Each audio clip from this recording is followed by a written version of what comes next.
Hi, welcome back to the Wheel of Life online retreat. Xin chào mừng các bạn quay trở lại với khóa tu trực tuyến bánh xe luân hồi. Now we've reached session 11. Chúng ta đã đến phần 11. And this session is called How It All Begins. Và phần này được gọi là mọi thứ bắt đầu như thế nào. The outline that we talked about at the beginning of this Những retreat, điểm chính mà chúng ta đã nói tới lúc đầu của khóa tu này. we reviewed some of the past retreats we've been doing lately. Chúng ta đã ôn lại vài khóa tu trước mà chúng ta đang thực hiện gần đây. We covered, how do negative emotions come up in our mind? Và chúng ta đã học qua cách cảm xúc tiêu cực đến trong tâm trí chúng ta như thế nào. Then we covered how did those cause us to collect karma. Rồi chúng ta đã học qua những điều đó khiến chúng ta thu thập nghiệp như thế nào. Then we saw how those karmas take us through a whole life, even to death and to the bardo and to the next birth. Sau đó chúng ta đã thấy những nghiệp đó dẫn chúng ta đi qua cả cuộc đời, thậm chí đến cả cái chết và đến trạng thái trung ấm và vào sự sinh ra tiếp theo như thế nào. And then Pabonka Rinpoche, the teacher of this whole book, Và sau đó Ngài Pabonka Rinpoche, người thầy của toàn bộ cuốn sách này, he said, let's go look at another way this is presented, for example, by the first Panchen Ngài Lama. đã nói, hãy nhìn theo một cách khác mà điều này được trình bày, ví dụ như bởi Đức Ban Thiền Lạc Ma thứ nhất, First Panchen Lama, And Jetsun Kapa. và Ngài Tsongkhapa. And they like to use the Wheel of Life Và teaching. họ thích sử dụng bài giảng bánh xe luân hồi. So we're going to start out with the Wheel of Life teaching. We're going to go through the Wheel of Life teaching now. Bây giờ chúng ta sẽ bắt đầu học về bài giảng bánh xe luân hồi. And I chose as the image, it's a blind woman. It's an elderly woman who cannot see well. Tôi đã chọn hình ảnh, đó là một người phụ nữ mù, đó là một người phụ nữ lớn tuổi, người không thể thấy rõ. And for me personally, this represents my stepmom. Và với cá nhân tôi, điều này tượng trưng cho người mẹ kế của tôi. Ever since I lost my real mother, Tôi đã mất đi người mẹ ruột của mình. my stepmom, Edie, Người mẹ kế Edie của tôi she married my đã father. kết hôn với cha tôi. And she's had a long, beautiful life. She's a very fine Và person. bà ấy đã có một cuộc sống tốt đẹp dài lâu. Bà ấy là một người rất tốt. And then now she's losing her eyesight. Và bây giờ bà ấy đang mất dần thị lực của mình.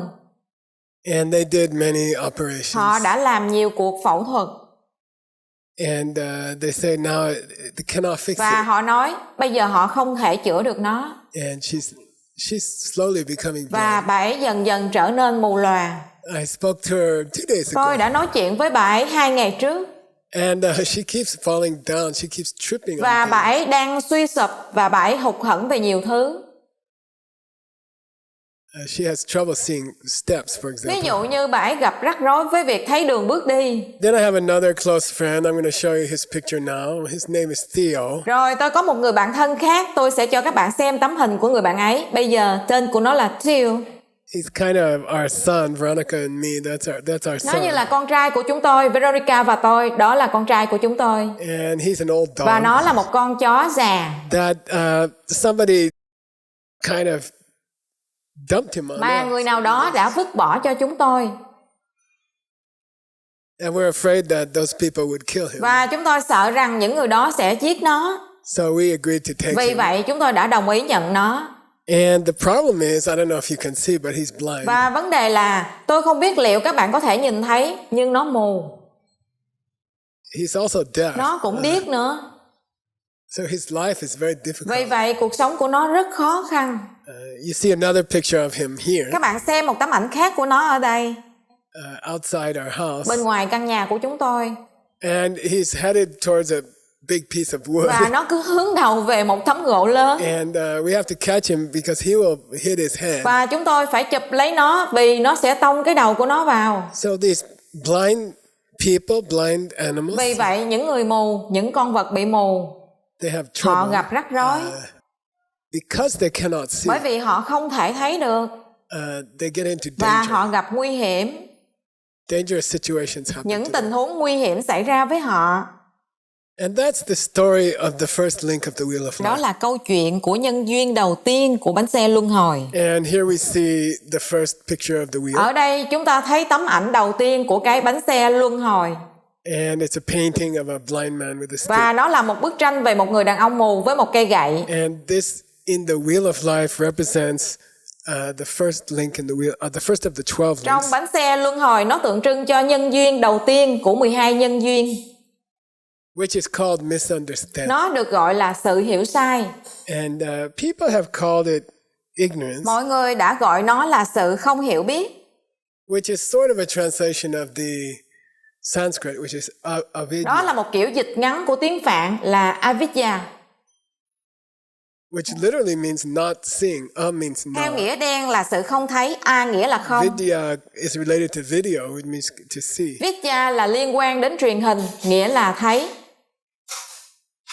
And it means people have translated as ignorance. Và nó nghĩa là mọi người đã dịch nó là sự không hiểu biết. So I want you there, wherever you're sitting right Vì now, vậy tôi muốn các bạn ở đó, bất cứ nơi nào mà các bạn đang ngồi lúc này, watching this đang video. xem video này.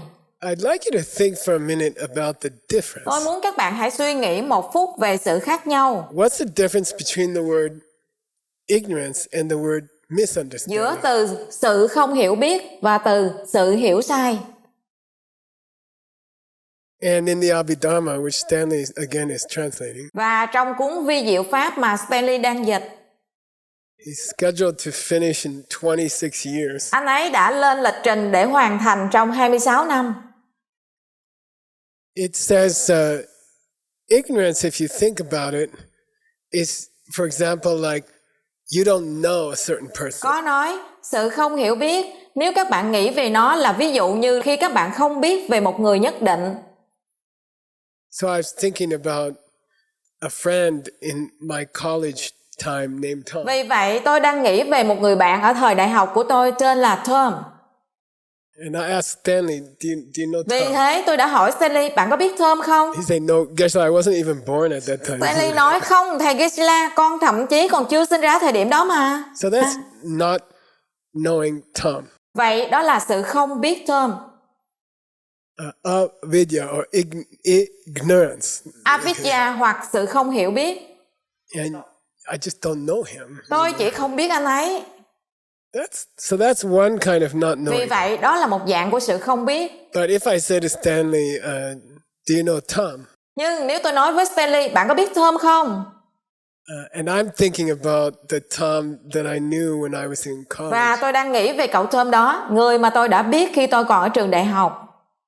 And then Stanley misunderstands my question and he thinks I'm talking about some Tom that we both know nowadays. Và rồi Stanley hiểu sai câu hỏi của tôi và cậu ấy nghĩ tôi đang nói về vài cậu Tom mà cả hai chúng tôi đều biết thời nay. Then he says, yeah, I Và know cậu ấy Tom. nói, vâng, con biết Tom. But he doesn't understand I'm talking about the Tom from 100 years ago. Nhưng cậu ấy không hiểu tôi đang nói về cậu Tom từ 100 năm về trước.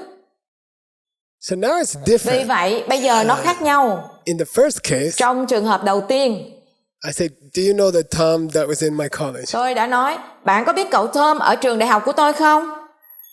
And he says, no, I wasn't born yet. Và Geshe. cậu ấy nói, không, con còn chưa được sinh ra thầy Geshe-la à. Or if I just say, do you know Tom? Hoặc tôi chỉ nói, bạn có biết Tom không?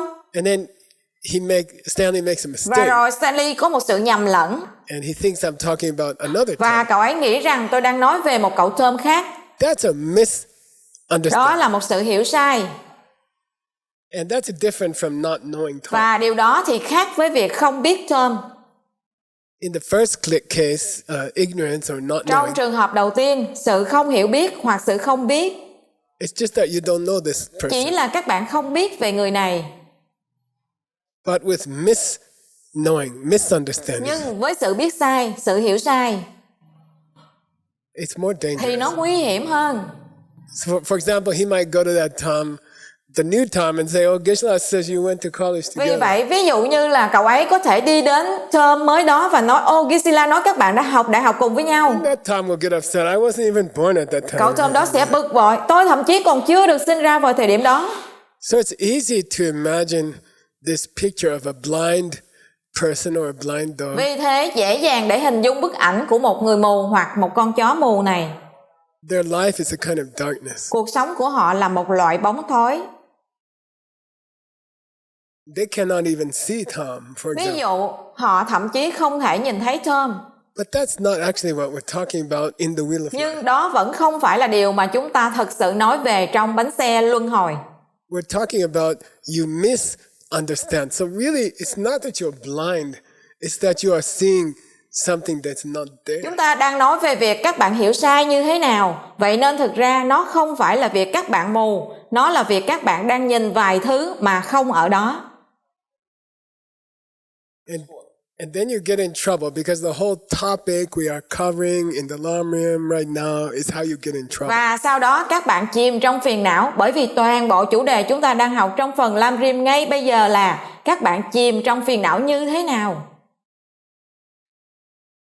So we're going to go back to the text now. Vậy nên chúng ta sẽ quay trở lại với phần văn bản bây giờ. And we're going to read it Và together. chúng ta sẽ cùng nhau đọc nó. But please keep that in Nhưng mind. vui lòng giữ điều đó trong tâm trí nha. I always translate avidya or marikpa as Tôi misunderstanding, luôn dịch avidya hoặc maritva là sự hiểu sai, not as ignorance. không phải là sự không hiểu biết. It doesn't mean you don't know. Nó không có nghĩa là các bạn không biết. It means you miss know. Nó nghĩa là các bạn biết sai.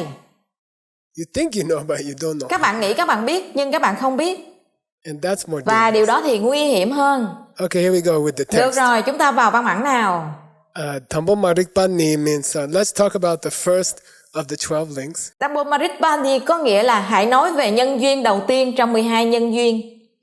And this is, as we said, misunderstanding. Đây là như chúng ta đã nói, sự hiểu sai.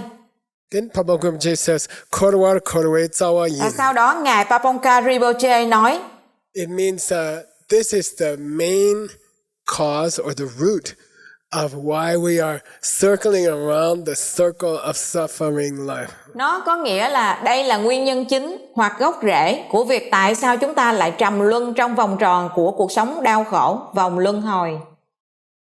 Now, the purpose of studying the ancient books, for example, if you come to the mixed nuts classes, Bây giờ mục đích của việc nghiên cứu các cuốn sách cổ, ví dụ như nếu các bạn đến những lớp học Mixed Nuts, lớp học phiên dịch của thầy, is to develop wisdom we call shira. để phát triển trí tuệ, chúng ta gọi nó là Suram.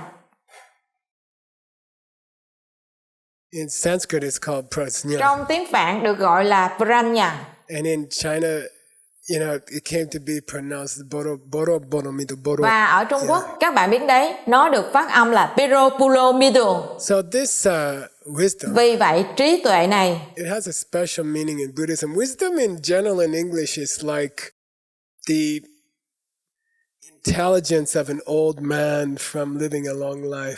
Okay. nó có một ý nghĩa đặc biệt trong đạo Phật.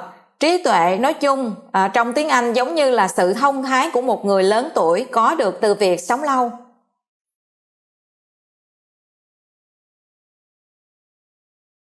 But when we say wisdom in Buddhism, Khi chúng ta nói trí tuệ trong đạo Phật, it has a different nó flavor. có một ý nghĩa khác. And it means you see the real nature of the world around you. Và nó có nghĩa là các bạn nhìn thấy bản chất thật của thế giới xung quanh các bạn. And here it says, Shirab ki dagme par sungwa. What does wisdom see? Ở đây nói, trí tuệ nhìn thấy gì? Dagmepa means it sees that things are not themselves. That Medbum có nghĩa là nó nhìn thấy những điều đó không là chính chúng. And I love the example that we learn when we go to the Diamond Cutter Institute programs. Và tôi thích một ví dụ, đó là chúng ta học khi chúng ta tham gia các chương trình năng đoạn kim cương. Which is called, there's a life tool, they call it a life tool called The Two Husbands in the Kitchen. Có một công cụ cuộc sống, chúng tôi gọi nó là công cụ cuộc sống, và nó được gọi là hai người chồng trong nhà bếp. And it's the story where a woman yells at her two kids on a Friday. Và nó là câu chuyện khi một người phụ nữ la mắng hai con của cô ấy vào thứ Sáu. And she hears herself yelling, Và cô ấy nghe chính cô ấy đang la mắng. which plants a seed in her Điều mind. đó gieo các hạt giống trong tâm trí của cô ấy. Next week, Tuần tới, she comes home, cô ấy về nhà, she walks in the kitchen, cô ấy đi vào nhà bếp. and her husband immediately yells at her and calls her Và stupid. chồng cô ấy ngay lập tức mắng cô ấy và gọi cô ấy là ngu ngốc. then it's easy for that woman to think, oh, my husband yelled at me for no reason. Sau đó rất dễ để người phụ nữ đó nghĩ, chồng tôi la mắng tôi mà chẳng có lý do gì. I didn't even say anything and he called me stupid. Tôi thậm chí còn chưa nói gì cả và anh ấy gọi tôi là ngu ngốc. So she's seeing a husband in front of Vì her vậy cô ấy đang nhìn thấy một người chồng trước mặt mình. who is yelling at her, you're stupid, Người đang la mắng cô ấy, em thật là ngu ngốc. for no good reason. Chẳng có lý do đúng đắn nào cả. And she and us, we will always say, I didn't do anything and he yelled Và at me. cô ấy và cả chúng ta sẽ luôn nói, tôi đã không làm gì cả và anh ấy đã la mắng tôi. Now, that mind which thinks the husband's yelling at me for no reason, Bây giờ cái tâm trí đó nghĩ rằng người chồng đang la mắng tôi mà không có lý do. that state of mind is linked, number one, it's Cái misunderstanding. trạng thái tâm trí đó là nhân duyên số 1, nó là sự hiểu sai. Why is it misunderstood? Tại sao nó lại là sự hiểu sai? Doesn't understand that husband came from the seed in my own mind. Nó không hiểu được rằng người chồng đó đã đến từ hạt giống trong tâm trí của tôi. It doesn't understand I planted that seed in my own mind last week when I yelled at my kids. Nó không hiểu được rằng tôi đã gieo hạt giống đó vào trong tâm trí của tôi khi tôi la mắng các con tôi vào tuần trước. So there's actually a second husband in the kitchen, Vì vậy, thật sự có một người chồng thứ hai ở trong nhà bếp, which did come from her, người mà đã đến từ cô ấy, came from the seed in her người mind. đã đến từ hạt giống trong tâm trí của cô ấy. That one really exists. Người đó thật sự tồn tại. It's like the teacher we meditated on in the previous session. Nó giống như là người thầy mà chúng ta đã thiền ở phần trước. I did these beautiful things in my past Tôi life, đã làm những điều tốt đẹp trong kiếp trước của tôi. and because of that, I see this beautiful Và teacher. bởi vì điều đó nên tôi nhìn thấy người thầy tuyệt vời này. That's dependent Đó origination. là nhân duyên. I yelled at my kids, Tôi đã la mắng các con của tôi. and depending on that came my husband, Và dựa vào điều đó đã dẫn đến người chồng của tôi. who is yelling at me, Người đang la mắng tôi. and a person who understands Và that, một người hiểu được điều đó who has wisdom. là người có trí tuệ. When they walk in the kitchen, Khi họ đi vào trong nhà bếp and the husband says, you're stupid, và người chồng nói em thật ngu ngốc, and immediately this emotion comes out. và ngay lập tức cảm xúc này dâng lên. Why you call me Tại stupid? sao anh lại nói em ngu ngốc? I didn't say Em đã anything. nói gì đâu. She's able to stop that emotion Cô ấy có thể dừng cảm xúc đó lại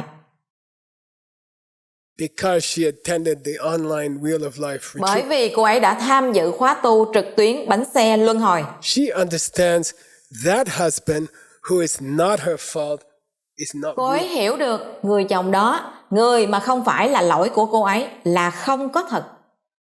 If you want to say it in a mysterious Nếu way, các bạn muốn nói nó theo một cách bí ẩn, she understands the husband she thought was there was not there. She understands her husband is not her cô husband. ấy hiểu được người chồng mà cô ấy đã nghĩ là không có ở đó. Cô ấy hiểu được người chồng của cô ấy không phải là chồng của cô ấy. And that's what the Lamrim means here Và đó là những gì Lam Rim muốn nói ở đây. when it says, Khi nó nói, Shirab ki dame pasung.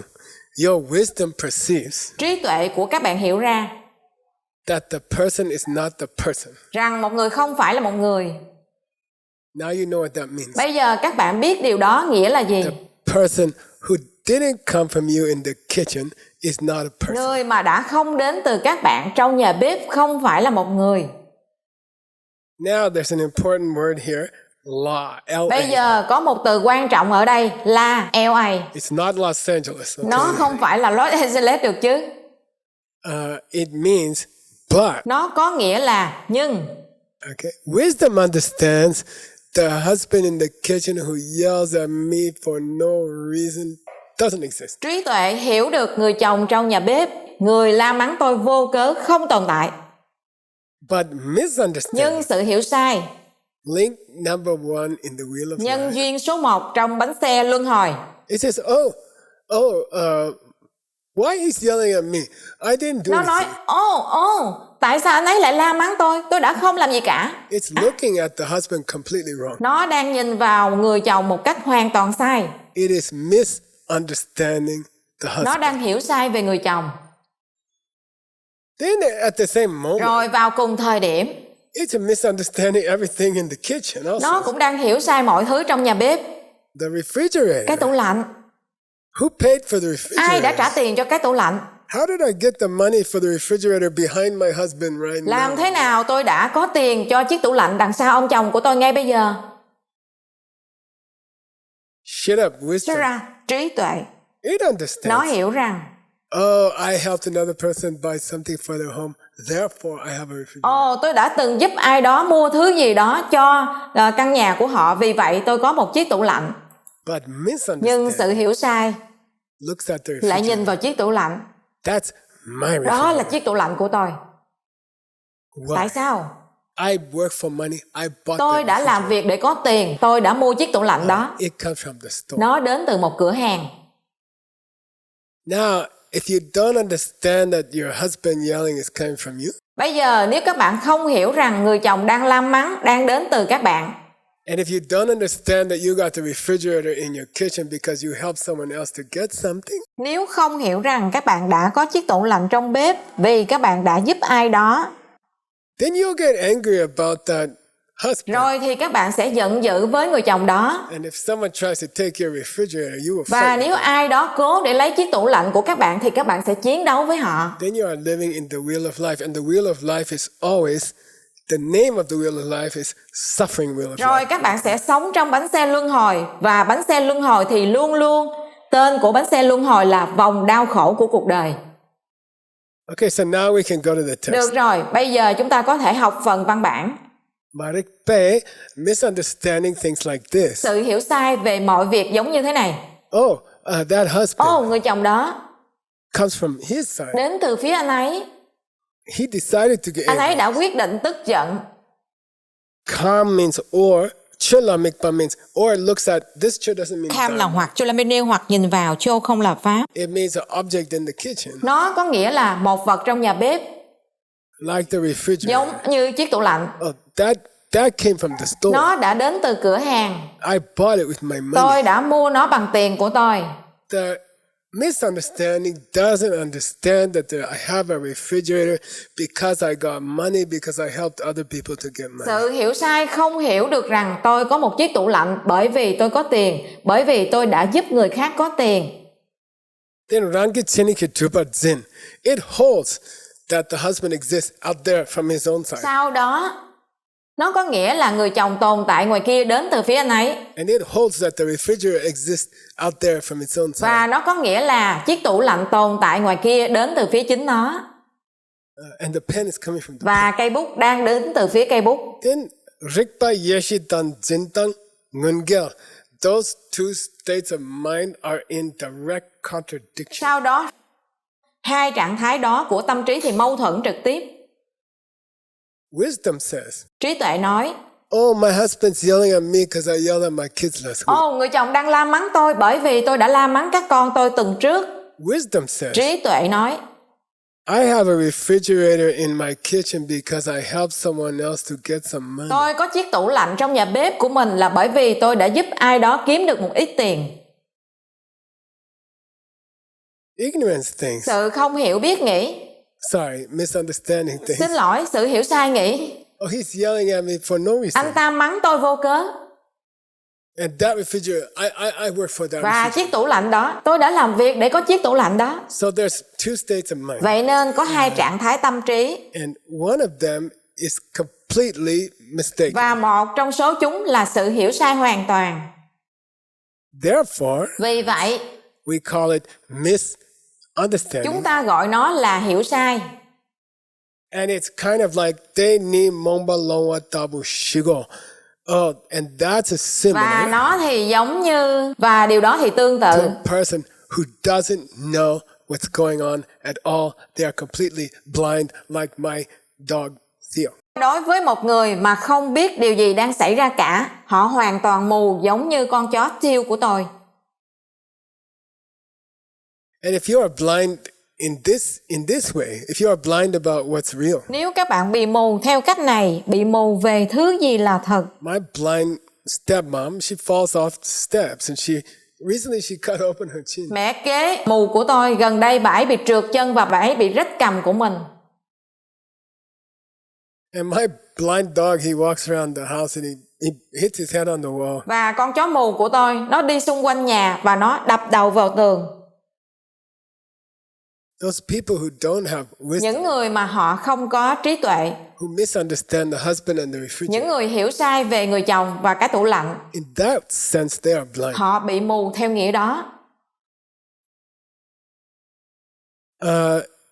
Then Pabonka Rinpoche says, you know what, there's two kinds of this kind of Ngài misunderstanding. Paponka Rinpoche nói, có hai loại của sự hiểu sai này. De la len, de la mombadang.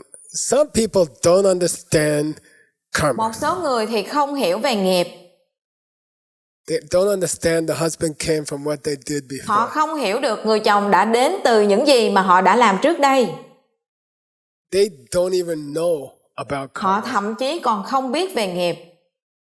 Maybe they heard the word, oh, karma or yeli, Có lẽ họ đã nghe qua từ nghiệp, but they have no idea about the laws of karma. nhưng họ không biết gì về những quy luật của nghiệp. So that's one kind of blindness. Here it's called Vậy darkness. nên nó là một loại của sự mù quáng. Ở đây nó được gọi là sự ngu dốt. Then there's a second kind of misunderstanding Sau đó có loại hiểu sai thứ hai about về emptiness, tính không, the real nature of về things. bản chất thật sự của mọi việc. To put it very clearly, simply, and correctly, Nói một cách rất rõ ràng, đơn giản và chính xác. the husband I thought was in the kitchen, Người chồng mà tôi đã nghĩ ở trong bếp, the husband who yelled at me for no reason, người chồng đã la mắng tôi vô cớ. that husband was never in the kitchen. He's not in the kitchen now. He will never be in the kitchen because he cannot exist. Người chồng đó đã không bao giờ ở trong bếp. Bây giờ anh ấy không ở trong bếp. Anh ấy sẽ không bao giờ ở trong bếp bởi vì anh ấy không thể tồn tại. So two kinds of not knowing. Vậy nên có hai loại không biết. Number one, Thứ nhất, do you know about karma, the laws of karma, the rules of karma? các bạn có biết về nghiệp, những quy luật nghiệp, những luật của nghiệp không? No, I never studied Không, tôi chưa từng nghiên cứu về nó. it. Okay, and then the second kind. Và loại thứ hai, Do you realize that the husband you thought in the kitchen was never in the kitchen? các bạn có nhận ra rằng người chồng các bạn đã nghĩ ở trong bếp đã không bao giờ ở trong bếp không? So obviously the second one is more dangerous. Vì vậy, hiển nhiên là điều thứ hai nguy hiểm hơn. You can hit your head on the wall more strong. Các bạn có thể đập đầu vào tường mạnh hơn. Okay, we have a few minutes Được left. rồi, chúng ta còn vài phút nữa. Let's go on to the second link of the Hãy wheel, học tiếp nhân duyên thứ hai của bánh xe luân hồi. which is called fresh Cái karma. được gọi là nghiệp mới tạo. And the picture is a potter making pots. Và bức tranh này là một người thợ làm gốm đang làm những chiếc bình. There's a very simple example of fresh Có karma. một ví dụ rất đơn giản về nghiệp mới tạo. Fresh karma is the seed you planted in your mind just Nghiệp now. mới tạo là hạt giống các bạn vừa mới gieo vào tâm trí của các bạn.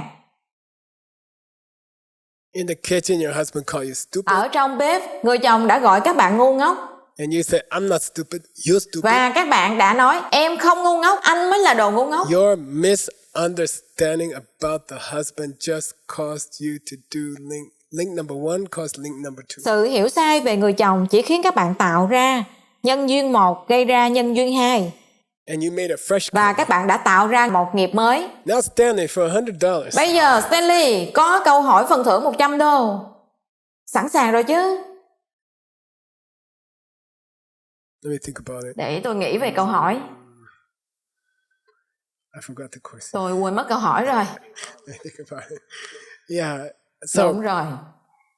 she doesn't understand the husband, misunderstand. Vì cô ấy không hiểu người chồng, cô ấy hiểu sai. Misunderstanding mind says, I didn't do anything. He yelled at me. Tâm trí hiểu sai nói rằng, tôi đã chẳng làm gì cả, anh ấy chỉ mắng tôi thôi. And because of the misunderstanding mind, link number one, blind man, Và bởi vì tâm trí hiểu sai, nhân duyên số 1, người đàn ông mù. Then she Tiếp makes đó cô ấy fresh karma. tạo ra một nghiệp mới. And she says, I'm not stupid. You're Và cô ấy nói em không ngốc, anh mới là đồ ngốc. And she just put a new seed in her Cô mind. ấy vừa đặt một hạt giống mới vào tâm trí của cô ấy. What will happen from that? Điều gì sẽ xảy ra từ hạt giống đó? $100 question. Câu hỏi có phần thưởng $100. Điều gì sẽ xảy ra từ hạt giống đó? Yeah, when it opens. Vâng, khi nó mở ra. Người chồng, các con. $50, $50. $50. He gets halfway wrong. Anh ấy đã đoán sai một nửa. $50. Yeah, $50. Yeah, yeah. Of course, the husband will yell at her, but the big idea is the kids will be bad next week. Tất nhiên người chồng sẽ la mắng cô ấy, nhưng ý tưởng lớn là các con sẽ trở nên tệ vào tuần tới. Then she will yell at them. Rồi cô ấy sẽ la mắng chúng. She'll plant a Cô new ấy sẽ seed. gieo một hạt giống mới. That seed will open the Hạt kitchen. giống đó sẽ nở ra trong nhà bếp. That's the wheel of life. Samsara. Và đó là bánh xe luân hồi, vòng luân hồi. Kids, Các con người husband, chồng, kids, các con husband, người kids, chồng, husband. các con người chồng la Yeah, mắng, yeah, la mắng, yeah, la yeah, mắng, la yeah, mắng được yeah. chứ. Okay, so we have many small samsaras, many small wheels. Vậy nên chúng ta có nhiều những vòng luân hồi nhỏ, những bánh xe nhỏ. So, but right now in the kitchen, Nhưng ngay bây giờ ở trong nhà bếp, that seed is still fresh. hạt giống đó vẫn là nghiệp mới tạo. And you know, I like to garden. Và các bạn biết đấy, tôi thích làm vườn. I enjoy planting watermelons. I'm going to plant some watermelons this week. In Tôi fact. thích trồng dưa hấu. Thực tế tôi sẽ trồng một ít dưa hấu trong tuần này. When you first put the seed under the Khi dirt, các bạn lần đầu tiên đặt hạt giống dưới đất, that's linking. đó là nhân duyên số 2. That's making new pots. Điều đó đang tạo ra những cái bình mới. So let's go to the text. Hãy học tiếp phần văn bản. Nipa duchenne, the second link of the wheel, which is called making fresh karma. Nhân duyên thứ 2 của bánh xe luân hồi được gọi là tạo ra nghiệp mới. Lega chepatar. It's just like working, like building something. Nó giống như là làm việc hay xây dựng một cái gì đó. Marikpe kune langte. You are motivated by your misunderstanding of your husband. Các bạn bị thúc đẩy bởi sự hiểu sai của các bạn về người chồng.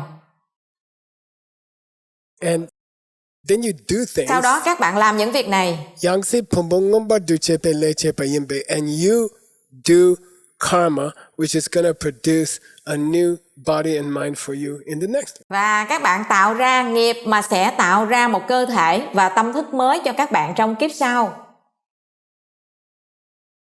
You are like a potter who's making pots for the next life. Các bạn giống như một người thợ làm gốm đang làm những chiếc bình gốm cho kiếp sau. And there are 3 traditional kinds of karma you can make. Và có 3 loại nghiệp truyền thống các bạn có thể tạo ra. And this is a little different from the usual presentation. Và điều này hơi khác so với cách trình bày thông thường. Usually we just say, your good karma is what produces happy things in your life. Thông thường chúng ta chỉ nói nghiệp tốt của các bạn là điều tạo ra những điều hạnh phúc trong cuộc sống của các bạn. And bad karma is what makes bad things. Và nghiệp xấu là điều tạo ra những điều xấu trong cuộc sống của các bạn. And neutral karma made these little lines on this coffee cup that nobody cares about. Và nghiệp trung lập tạo ra những dòng chữ nhỏ trên cốc cà phê này mà không ai quan tâm cả. But here we have a slightly different traditional presentation. Nhưng ở đây chúng ta có một cách trình bày hơi khác so với truyền thống. Lende la mombe marikpe kune langte. If you have this kind of misunderstanding where you never learned about karma and the results of karma, Nếu các bạn có loại hiểu sai này, các bạn chưa bao giờ học về nghiệp và kết quả của nghiệp, nhân quả. if you never had the good seeds to meet a teacher who taught you about karma, Nếu các bạn đã chưa bao giờ có những hạt giống tốt để gặp một người thầy dạy các bạn về nghiệp, then you will make sinam mayamba. It's called sinam mayamba. thì các bạn sẽ tạo ra, You will do bad things. các bạn sẽ làm những điều xấu, Kill people, giết người, lie, nói dối, steal ăn things. cắp đồ, Okay. được chứ? But if you have the second kind of Nhưng misunderstanding, nếu các bạn có loại hiểu sai thứ hai, Nelukla mombe marikpa, which doesn't understand the real nature of your husband, không hiểu bản chất thực sự của chồng của các bạn, the dependent origination of your husband that he came from yelling at your kids. Người chồng nhân duyên, nhân quả, anh ấy đã đến từ việc la mắng các con của các bạn.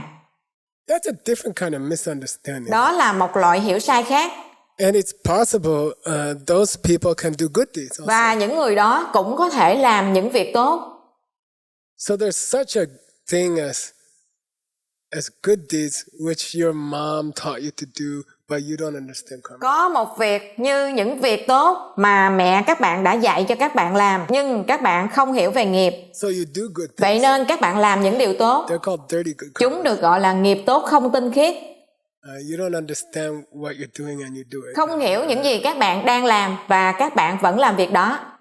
Those will take you to a good place which will finish because you don't know why you're there. Những nghiệp này sẽ dẫn các bạn đến một nơi tốt nhưng sẽ kết thúc bởi vì các bạn không biết tại sao các bạn lại ở đó. So many of the good actions that people do are not good karma. Vì vậy, nhiều hành động tốt mà mọi người làm lại không phải là nghiệp tốt. If they don't really understand. Nếu họ không thật sự hiểu.